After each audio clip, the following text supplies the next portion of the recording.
Champagne, je vais être propriétaire. Avec mon copain, on a trouvé un super petit pavillon. Mais il y a un souci, c'est une vraie passoire énergivore. Tu sais pas qui pourrait nous conseiller par hasard? Je te conseille d'appeler le 0810 140 240 qui te mettra en contact avec le point Rénovation Info Service le plus proche de chez toi. Avec le dispositif Gécorénov J'économise mis en place par l'État, faire des travaux de rénovation énergétique devient possible grâce à des aides financières mises à disposition du plus grand nombre. Des aides qui peuvent s'avérer indispensables pour vous permettre de réaliser des travaux avant de vous installer dans le logement que vous achetez. Il existe effectivement de nombreuses aides lorsque l'on décide d'envisager une opération d'accession à la propriété, de nombreuses aides nationales, de nombreuses aides locales qui prennent des formes différentes, soit la forme de prêt, soit la forme de subvention, soit la forme d'aide fiscale. Les points de rénovation Infoservice sont présents sur tout le territoire pour informer le public sur l'ensemble des aides auxquelles il peut prétendre. Les aides en la matière sont nombreuses, sont multiples, sont parfois complexes à expliquer, sont parfois complexes à mettre en œuvre. Et il est important pour un particulier désireux de se lancer dans un projet d'accession à la propriété d'avoir un référent unique qui lui permettra d'optimiser les aides, les dispositifs de son opération. Concrètement, le PRIS réalise une étude globale du projet d'investissement et apporte un conseil complet sur la faisabilité du projet.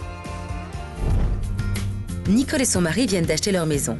Dans le cadre de leur projet d'achat, ils font réaliser un devis pour changer leur chaudière au fioul et des fenêtres en bois, simple vitrage. En quête d'informations, ils rencontrent un conseiller du point Rénovation Infoservice de Quimper, qui les informe sur l'existence d'aides financières. Donc le conseiller nous a bien expliqué et nous a dirigés vers un conseiller Info-Énergie qui nous a donc permis de tester si on remplissait bien tous les critères et de faire venir un thermicien qui a fait une étude de la maison pour savoir dans quelle proportion on était éligible et qu'est-ce que ça nous rapporterait de faire tous ces travaux.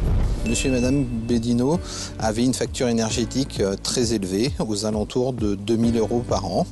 Et ils avaient vraiment le souhait de passer sur quelque chose de plus économique. Leur système, en fait, était au fioul et ils faisaient le chauffage et l'eau chaude sanitaire. Et donc, du coup, on leur a proposé de mettre en œuvre une solution à base de pompe à chaleur qui est capable de faire le chauffage et l'eau chaude sanitaire.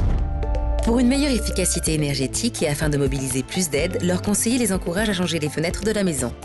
Le diagnostic énergétique montrait que si on effectuait les travaux, à savoir changement du mode de chauffage, en passant par une pompe à chaleur et changement des 3/4 des fenêtres de la maison, on passait de la classe E à la classe C. Ce qui donne une valeur pour la maison, évidemment, sans compter les économies d'énergie que l'on a pu faire. Le prix de la pompe à chaleur s'élève à 13 900 € et le prix des fenêtres est de 3 200 €. Donc au total, à peu près 17 000 € de travaux. Les subventions nous ont donné pratiquement 8 000. L'objectif était de réduire cette facture énergétique et au vu des factures qu'ils ont actuellement, on est passé de 2 000 € à 600 € à peu près par an pour faire le chauffage et l'eau chaude sanitaire. Prenez en compte l'ensemble des aides financières sans oublier les aides pour travaux après achat. Pour le montage financier de votre projet, vous pouvez bénéficier d'aides juridiques et techniques. Le point Rénovation Infoservice vous informe et vous accompagne tout au long de votre projet de rénovation énergétique. Point Rénovation Infoservice ? Décidément, il en sait des choses, Bernard.